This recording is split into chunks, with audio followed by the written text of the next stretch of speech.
l'énigmatique statue de Ramsès II. Les guerres l'ont endommagé.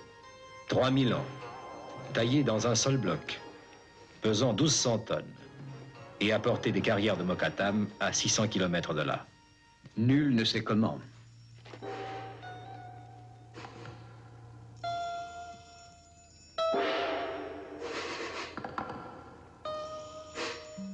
Les colosses de même nom. 3500 ans, 21 mètres de hauteur, taillés chacun dans un seul bloc de grès, pesant environ 1000 tonnes, et apportés eux aussi de la montagne de Mokattam. Nul ne sait comment. Voici un exemple contemporain de l'énorme effort mécanique requis pour déplacer d'identiques sculptures de pierre à une distance de 100 mètres seulement.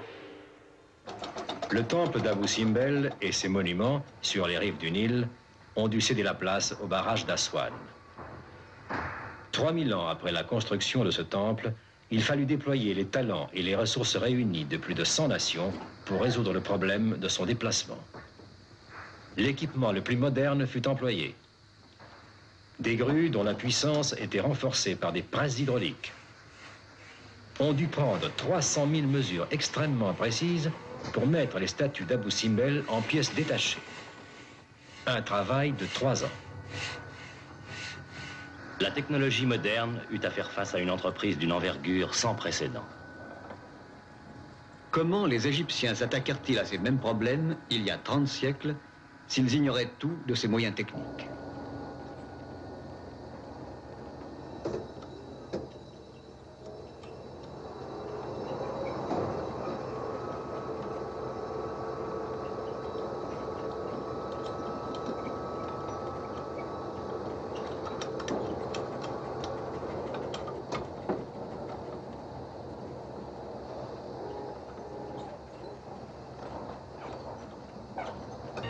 L'obélisque inachevé d'Aswan, couché sur plus de 42 mètres. C'est le plus grand du monde. 1200 tonnes écrasantes de granit rouge. Aucune grue au monde ne pourrait le soulever, encore moins le déplacer.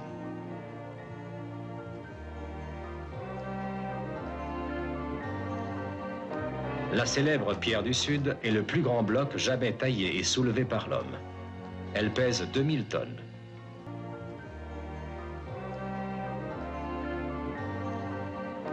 La célèbre pierre du Sud est le plus grand bloc jamais taillé et soulevé par l'homme.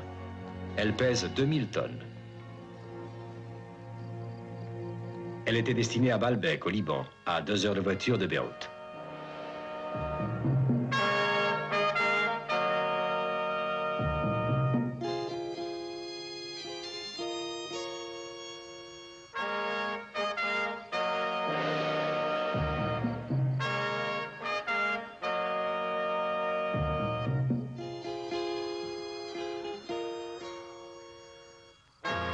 Les temples furent construits par les Grecs et les Romains.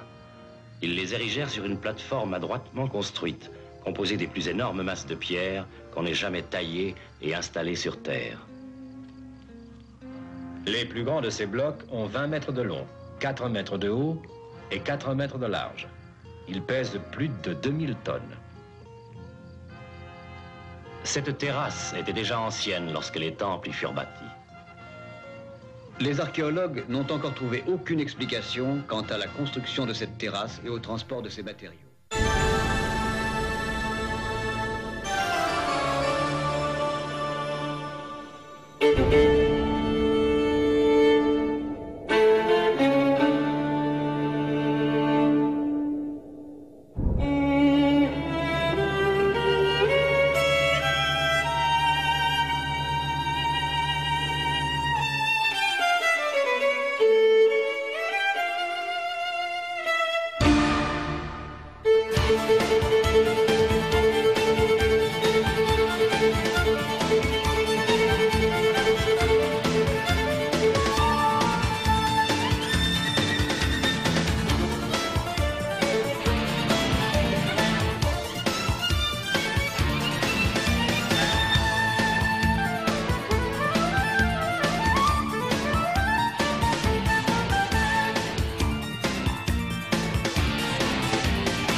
Pourquoi je vis, pourquoi je meurs, pourquoi je ris, pourquoi je pleure. Voici le SOS d'un terrien en détresse. J'ai jamais eu les pieds sur terre. J'aimerais mieux être un oiseau. Je suis mal dans ma peau.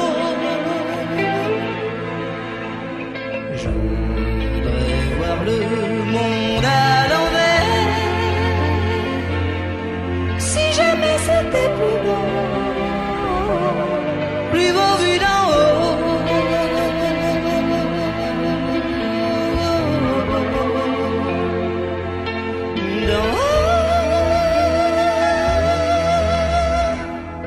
J'ai toujours confondu la vie avec les bandes dessinées. J'ai comme des envies de métamorphose. Je sens quelque chose qui m'attire, qui m'attire, qui m'attire vers le haut. Au grand loto de l'univers, j'ai pas tiré mon numéro. Je suis mal dans ma peau.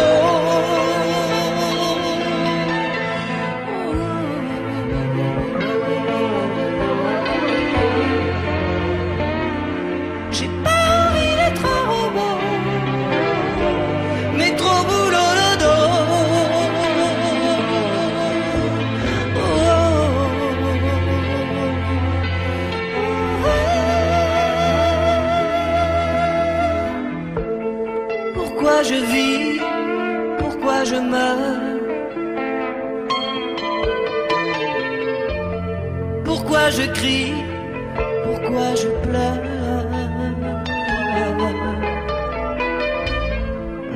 Montre bien son degré de sophistication. Les blocs de construction de Tiwanaku ne sont pas liés par du ciment, mais par une attache de métal des plus inattendues.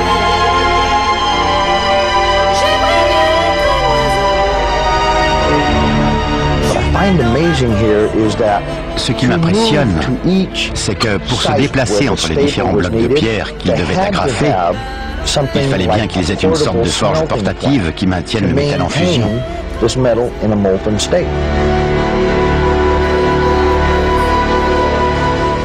La science néglige-t-elle des indices d'un passé que nous aurions oublié? Les mythes parlant d'une civilisation disparue des milliers d'années avant le début de l'histoire peuvent-ils être vrais? Une nouvelle race de chercheurs étudie précisément les anomalies que la science tente à écarter. Les questions qu'ils posent pourraient bouleverser notre conception de l'histoire de l'homme. La forteresse Inca de Sacsayhuaman, d'un âge indéterminé, a été bâtie par un peuple qui ne possédait ni outils en métal dur, ni ciment, et ne connaissait ni la poulie, ni la roue, ni la grue.